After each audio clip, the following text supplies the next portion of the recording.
Okay, so I'm back for a few minutes. It's only 12:08, so nothing really has changed. But what can you serve with fried chicken? Well, you can serve a lot of different stuff. You can serve biscuits, mashed potatoes, French fries, potato salad, greens. If you're from the South and you eat greens, there is so much stuff that you can serve with fried chicken. Unfortunately, because it's February and I live in Illinois, I'm just going to keep it basic tonight, and I'm going to do a mashed potato. I may do a frozen vegetable with it or a green salad if my lettuce is still good. But keep it simple when you do a fried chicken. Fried chicken can be served hot, cold. Pretty much you can eat fried chicken any way. You could make waffles and have chicken and waffles. There's no right or wrong way to eat fried chicken. You can make macaroni and cheese. I don't have any macaroni and cheese in the house right now that I can make, so I'm going to keep it really, really simple and stick to mashed potatoes. But leave me a comment down below of what you would serve with fried chicken. Like I said, there are so many different ways. I was going to do my grandmother's potato salad today. However, I don't have all of the ingredients for her potato salad. And her potato salad does make quite a bit, unless I cut the recipe down. I will be showing you how to do my grandmother's potato salad, probably more towards the summertime, because that's when my husband and I really like potato salad. So stay tuned for those videos. Okay, y'all, I'm back. My husband is doing some dishes. When you're working with poultry, as soon as you finish working with your poultry, make sure you go ahead and clean up everything. Don't let your stuff sit out for a prolonged period of time, and because then you start to take a risk of picking up bacteria. So always make sure you wash your stuff right away and put stuff back. Obviously, if you're in a commercial kitchen or you're in a restaurant, your rules are going to be a lot different. So anyway, getting back to what I was saying about what you're going to need for the second step. You're going to need 2 cans of condensed milk. And if you're not familiar with condensed milk is very popular around Thanksgiving. It's one of the main ingredients that you need to make a pumpkin pie. You also, I think, use condensed milk if you're making a sweet potato pie. We're not doing either today just because I don't have the time or the energy to make a pie, and it's February. So you're going to need 2 cans of this. You can find condensed milk usually will be where the spices are. If you can't find them in the spice aisle, ask your grocery store clerk where they keep the condensed milk. On a rare occasion, they might be in with the canned fruits, although my grocery store doesn't do that. They're usually in the baking aisle because usually you will use them to bake. So you're going to need at least 2 of these. If you're doing more than 1 whole chicken, you're going to need 4. So for every whole chicken that you are making, if you're making 1 chicken, it's 2 cans. If you're making 2 chickens, it's 4 cans. If you're making 3 or more chickens, keep doubling. For every chicken, it's 2 cans. So, and you can do that part the night before you make chicken. And basically what you're going to do is you're going to scramble 2 to 4 eggs.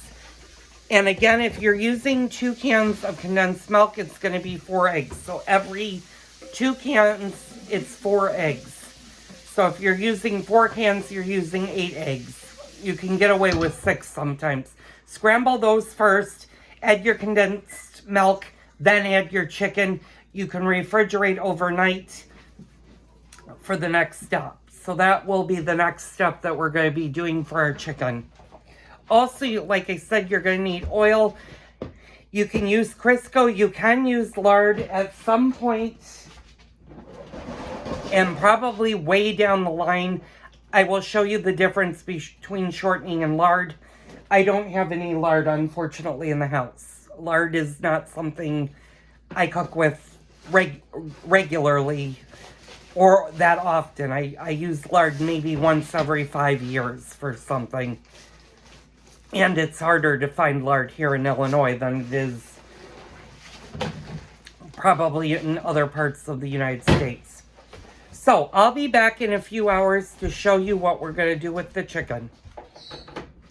Okay, all, welcome back. I made a little bit of a slip-up. I had to go watch Leah Chase's video and discovered I made a little boo-boo. So, after you're done cutting your chicken, what you're going to want to do is season it. And I'm going to move you guys down so you guys can kind of see this. I have my bowls. She puts it in a kind of a casserole dish when she does it with Julia Childs, which is fine. If you have a bowl, small bowl, what you're going to want to do is you're going to want to pepper your chicken. And again, watch out for things that touch the chicken. Put you guys back down. So what we're going to do is we're just going to season our chicken. And you want well-seasoned chicken. And you want to waddle it up.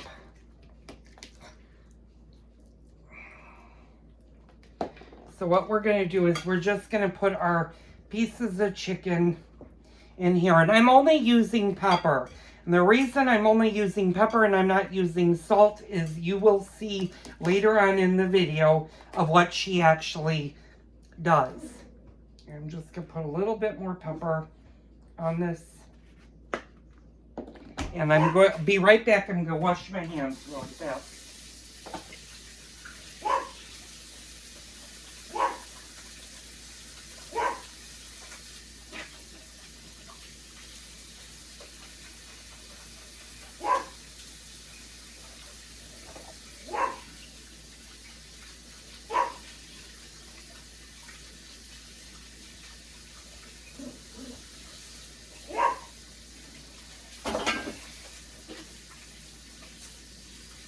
Okay, sorry about the dead air. Okay, we got our chicken in the bowl. I'm gonna put the plate in the sink. Now, what we're gonna do is I'm gonna go ahead and do the egg wash. The egg wash is what she calls it. That's what we're gonna do. In a bowl, and it doesn't have to be, depending on how many chicken or how many pieces you are going to end up frying, will determine the size of the bowl. I only have one chicken, so this is, the chicken is just sitting in here. That's pretty shallow bowl. I'm going to use the next bowl up. And for this, we are going to need our condensed milk, and we're going to need our eggs. So I'm going to go get our eggs right now.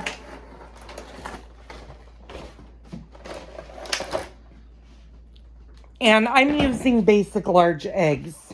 You can use large, extra. If you're using an extra large egg, decrease the amount of eggs that you use.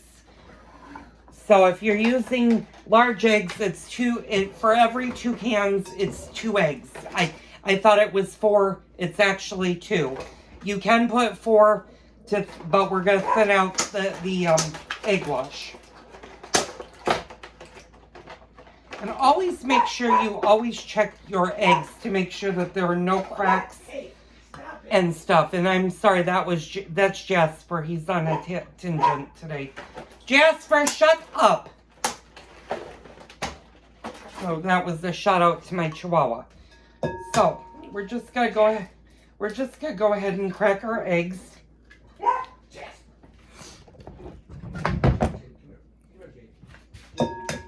And for those of you that are wondering how I crack an egg with one hand, I will teach you in another video how to do it. And again, when you're working with eggs, wash your hands.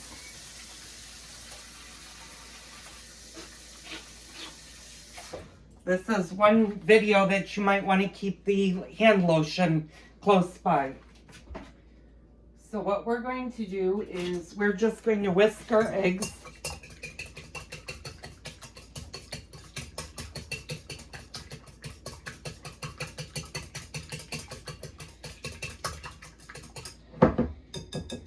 And you know what, since we're, and I already, oh no I didn't. I'm going to add 4 eggs. 2 just didn't seem like enough, so I'm going to go ahead and add 4 eggs.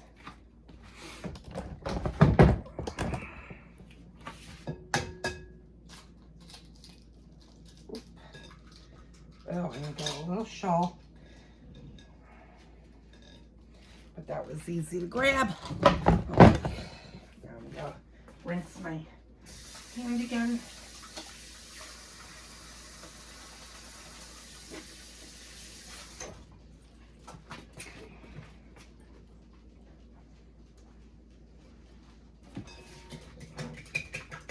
I'm just going to give this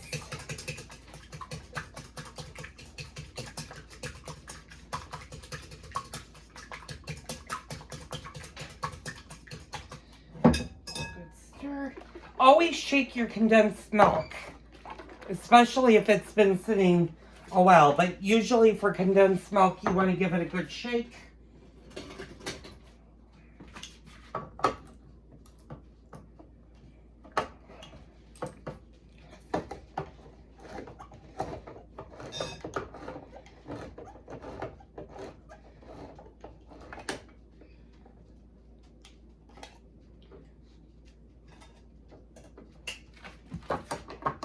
And like I said, we're using, for 1 whole chicken, we're using 2 cans of condensed milk.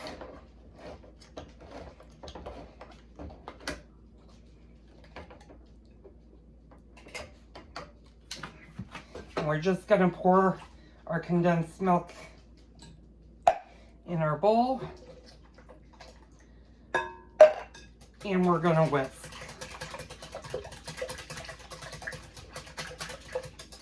Now, I did watch Leah Chase's video, again with Julia Childs. It's a very fun video. She does numerous things. She does not only her fried chicken, she does her biscuits, as well as her sweet potato pie. I'm not a big biscuit fan, so I'm not making biscuits, and I do not like sweet potatoes, nor do my husband. So, I'm not making a sweet potato pie, but what she does is she adds water to thin out her batter. And she does an equal part. I don't think we need to do that. So I'm only going to add 1 can of water. So if you're doing the chicken with the condensed milk, make sure you have at least a cup and a half of water. You're going to add, the more Carnation instant milks and eggs you add to your batter, the more water you're going to have to pour in. Like I said, her recipe says an equal part. You can kind of eyeball it if it's not thick. You don't want a thick, heavy batter. And then what we're going to do is we're just going to place our chicken in the egg mixture. And like I said, this can be done the night before. You don't have to do it the day of. You could do it the night before. You're just going to let your chicken sit in its mixture.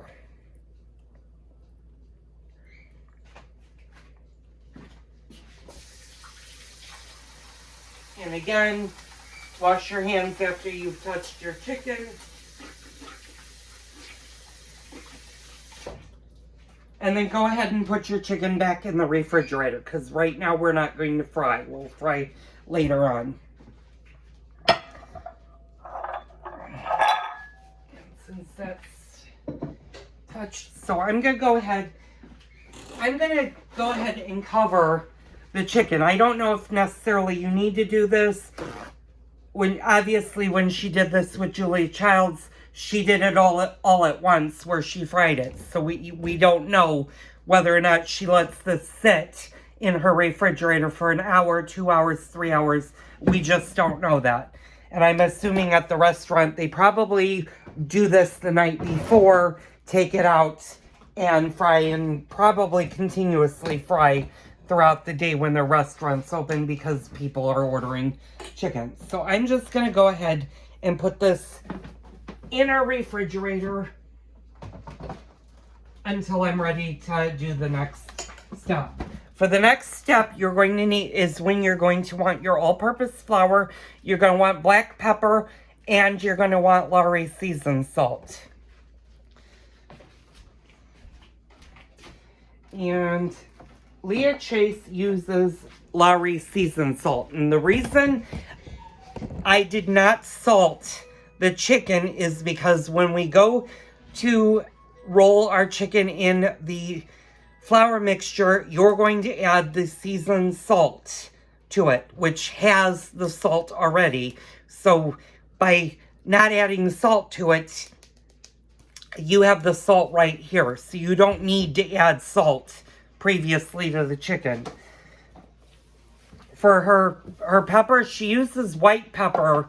When after she cuts the chicken, she seasons it with pepper. Or I don't know if she does. I'd have to go back and see if she does salt. She may put a little bit of salt on it. But what I would tell you is if you're going to do, when you season your chicken at the beginning, before you put it in the egg wash, season it lightly. You don't have to go heavy-handed because you're going to see in the step before we start frying how seasoned the chicken actually is. And it's very seasoned. She puts a generous helping of the Lawry seasoned salt in it. And I will tell you, her fried chicken is very, very good.